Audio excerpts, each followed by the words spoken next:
धनिया और राहुल की मुलाकात कॉलेज के पहले दिन हुई थी। दोनों अलग अलग शहरों से आए थे, लेकिन उनकी आंखों में एक पहचान सी थी। धनिया भोपाल की रहने वाली थी, जबकि राहुल मुंबई से था। कॉलेज का पहला दिन हमेशा खास होता है और उस दिन पूरा कैंपस नवयुवकों से खचाखच भरा था। धनिया और राहुल की क्लास भी साथ में थी। जब वे पहली बार मिले, राहुल की हंसी और धनिया की मासूमियत ने दोनों को एक दूसरे की ओर खींच लिया। पहले कुछ हफ्ते केवल पढ़ाई, पेशेवर बातें और सामान्य दोस्तों की तरह गुजरे, लेकिन धीरे धीरे उनके बीच की दीवारें गिरने लगीं। कॉलेज के प्रोजेक्ट्स में काम करते हुए वे दोनों अक्सर लाइब्रेरी में एक दूसरे से मिलते। कैफेटेरिया में चाय की चुस्कियां लेते हुए उन्होंने विभिन्न विषयों पर लंबी बातचीत की, जिससे उनके दिल की धड़कनें तेज हो जाती थीं।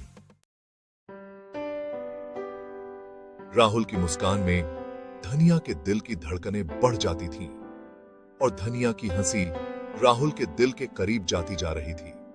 धीरे धीरे उनके बीच का यह दोस्ताना कुछ और बनता जा रहा था। एक दिन राहुल ने धनिया को कॉलेज के पास एक पुराने किले में जाने का प्रस्ताव दिया। किला शहर से दूर एक पहाड़ी पर बसा था, जहां से पूरे शहर का नजारा अद्भुत दिखता था। राहुल ने धनिया से कहा, आओ हम दोनों वहां जाएंगे, शायद हमें कुछ समय के लिए खुद को जानने का मौका मिलेगा। धनिया ने मुस्कुराते हुए हामी भर दी। अगले दिन वे दोनों किले की ओर निकल पड़े। वहां की ठंडी हवा और खूबसूरत नजारे उन्हें और करीब ले आए। किले की पुरानी दीवारों पर बैठे हुए राहुल ने धनिया से कहा, धनिया, मैंने तुम्हारे साथ जो वक्त बिताया है वो मेरे जीवन का सबसे खूबसूरत वक्त रहा है। क्या तुम मेरे साथ पूरी जिंदगी बिताने के लिए तैयार हो? धनिया की आंखों में आंसू थे, लेकिन वे खुशी के थे। उसने कहा, हां राहुल, मैं भी तुमसे बहुत प्यार करती हूं। तुम्हारे बिना मेरी जिंदगी अधूरी है। उनके प्यार की कहानी पूरे कॉलेज में फेमस हो गई। सब उन्हें आदर्श मानते थे। एक दूसरे की साझेदारी और समर्पण ने उन्हें और मजबूत बना दिया। कॉलेज खत्म होने के बाद राहुल और धनिया ने साथ में अपना करियर बनाने का फैसला किया। उन्होंने एक छोटी सी कंपनी शुरू की और धीरे धीरे इसे सफल बना दिया।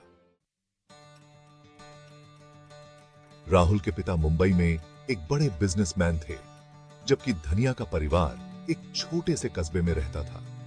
राहुल के माता पिता ने धनिया को स्वीकारने में थोड़ी हिचक दिखाई। उन्होंने माना कि उनकी पारिवारिक स्थिति और धनिया की पारिवारिक स्थिति में बहुत बड़ा अंतर था। पर राहुल अपने माता पिता को समझाने में कामयाब रहा कि प्यार किसी स्थिति या स्थायित्व को नहीं देखता। आखिरकार राहुल के माता पिता ने अपने बेटे की खुशी को देखा और धनिया को खुली बाहें से अपनाया।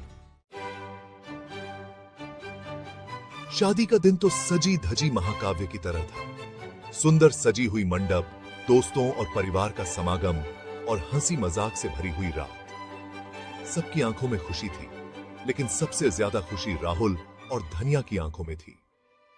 उनकी शादी का दिन पूरे शहर में चर्चा का विषय बन गया। राहुल और धनिया का प्यार सच्चा और अनंत था और उनकी कहानी ने यह साबित कर दिया कि प्यार में कोई बाधा नहीं होती।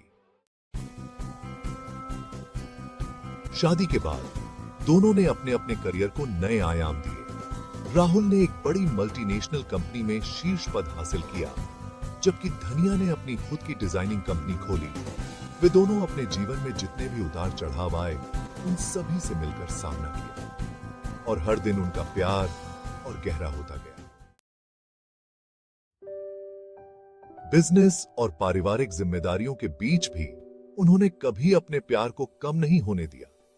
राहुल जब ऑफिस से थके हुए घर आते थे, तो धनिया उनके लिए हमेशा ताजगी भरी चाय लेकर हाजिर रहती और धनिया की कंपनी में जब कभी भी कोई नई डिजाइन बनती, वह सबसे पहला प्रोडक्ट राहुल को ही भेंट करती। एक बार उन्होंने एक खास जश्न मनाने का फैसला किया। उनकी शादी की 5वीं वर्षगांठ पर राहुल ने धनिया को उनकी कॉलेज के पास वाले पुराने किले में फिर से ले जाने का प्रस्ताव दिया। इस बार किला और भी खूबसूरत लग रहा था। राहुल ने पैसे खर्च करके उसी जगह एक छोटा सा डिनर अरेंज कराया था। डिनर के बाद राहुल ने धनिया से फिर एक बार वही सवाल पूछा, धनिया, क्या तुम मेरे साथ पूरी जिंदगी बिताने के लिए तैयार हो?